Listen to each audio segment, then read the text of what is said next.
Well, joining me live in the studio is Andy Hunder, who over the past 2 decades has become a recognised specialist in public affairs and government in Ukraine and has spoken on Ukrainian matters in Parliament and at top UK universities. Andy, thanks very much for coming in.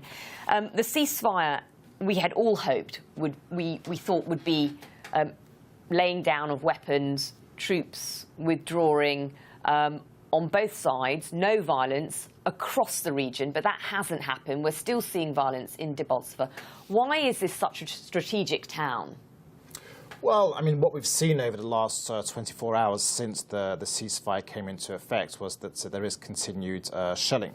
There is generally, it has, the Ukrainian forces, the president gave an order to stop all fighting, but we're still seeing that the Russian and the separatists, there is continued shelling over Debaltseve. Why Debaltseve?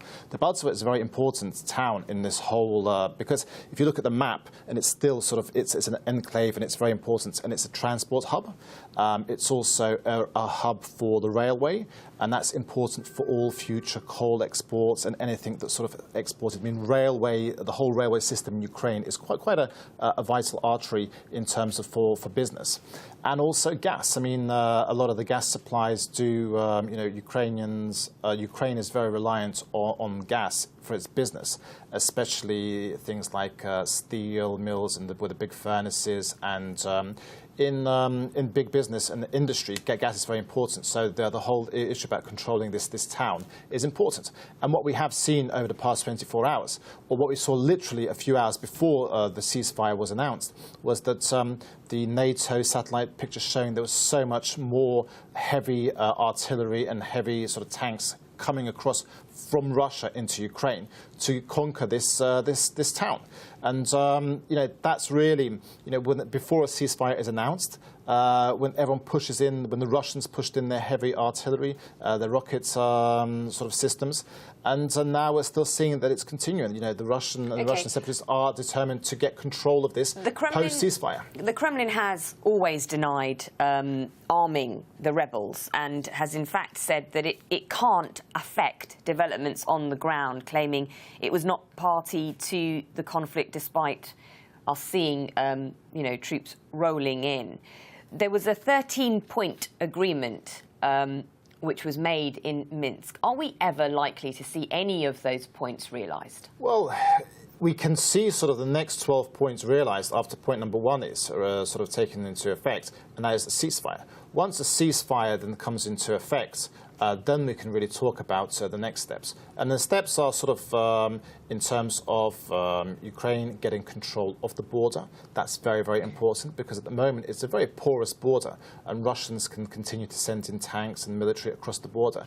But that will happen after the local elections take place. I mean, it all boils down to territory at the end of the day, doesn't it? Because this is a land grab issue.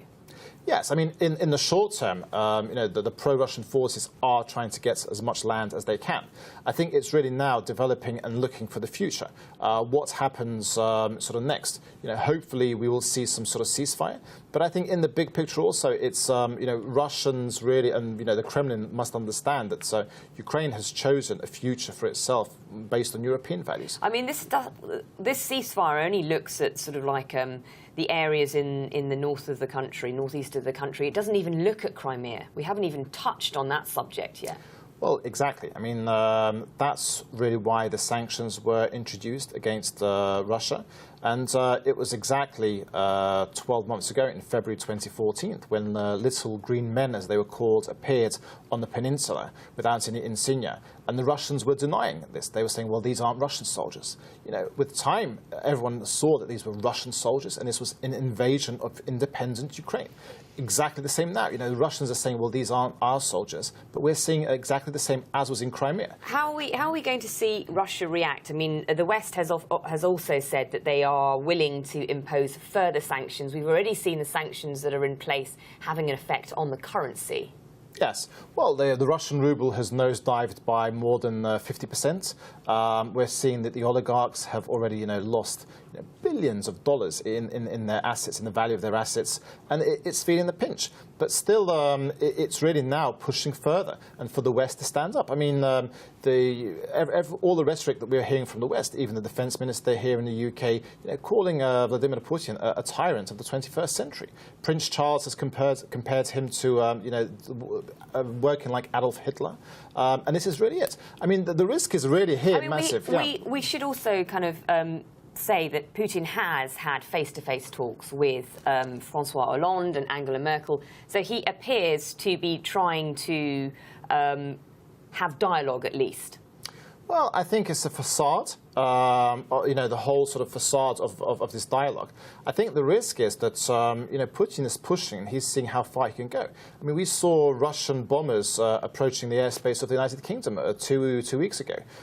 We've seen, what the Kremlin has sent out assassins here on the streets of London when a British citizen was poisoned by polonium for standing up against the Kremlin. Let's get back to Debaltseve and back to Ukraine.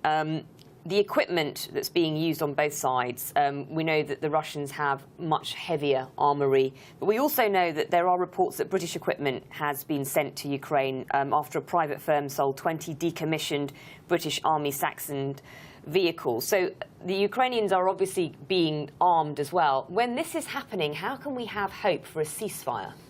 Well, I mean, in terms of the 20 Saxons that were delivered, I mean, they were delivered without any arm. I mean, these are armoured vehicles. These are second-hand vehicles that were decommissioned by the Ministry of Defence. 20 have been delivered. We're expecting delivery of another 55, so total 75. The big question now is whether President Obama signs off a big programme to arm Ukraine. And this is interesting, isn't it? Because the US has a different stance to the rest of Europe when it comes down to this issue, and have kind of been sort of hinting at sort of going in more heavy-handed. Yes. Well, one of the reasons is it's seeing the risk that the Kremlin, Putin has pushed into invaded an independent state already, and the question is how much further does he push in?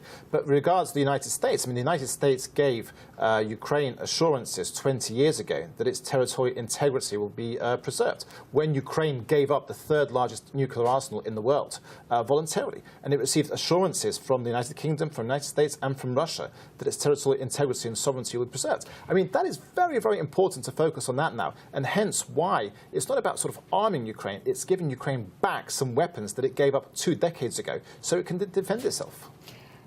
As is always the case with these situations, there's always a human cost. Lives have been lost on both sides. I think a total of 5,400 people have died. The UN obviously say they fear that number is been underplayed. Many people have left their homes. We're talking about a large number of Ukrainians actually going into Russia. They've been displaced. What can happen for those people in terms of giving them support? What's going to happen to them? Well, that's one of the most important 13 points in the Minsk II agreement is, making sure that the humanitarian factor is addressed. And I think it's very, very important that once this shelling, the ceasefire comes into place, it's really bringing back the people of Donbass, of Donetsk, of Luhansk, and giving them sort of returning back to reality. I mean, I lived out in Ukraine for 12 years, and I remember Donetsk. It was a city. It was the second largest city in Ukraine. It had an economy that was growing. So I think now it's really getting back to that. But I mean, now number one is the most important thing is for the ceasefire to come into effect, for the Russian troops to leave Ukraine, and for Ukrainians to come back together and to start leading a normal life once again. Yep, those 48 hours will be crucial, won't they? Thank you very much, Andy. Thank you.